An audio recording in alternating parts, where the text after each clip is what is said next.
Ils, les Européens, nourrissaient le fantasme d'infliger une défaite stratégique à la Russie.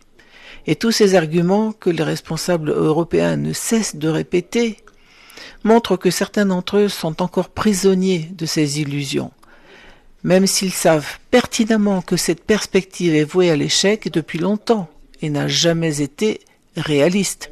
Ils se sont simplement persuadés que c'était vrai parce qu'ils voulaient y croire. Et maintenant, ils sont incapables d'admettre leur erreur. Ils se sont tout simplement exclus du processus. Voilà le premier point.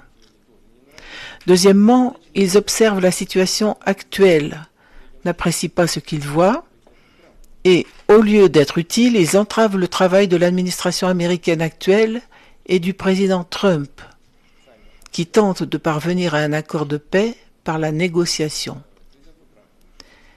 Ils ont eux-mêmes quitté les pourparlers, et maintenant, ils bloquent aussi Trump.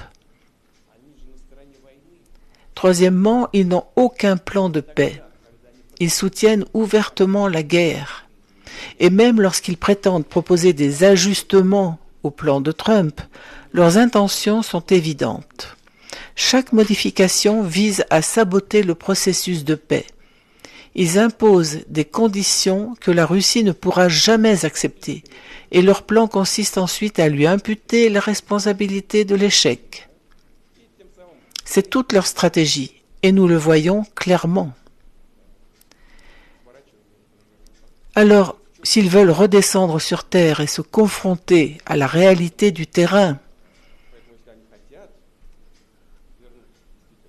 comme on dit dans ce cas-là, ils sont les bienvenus dans le processus.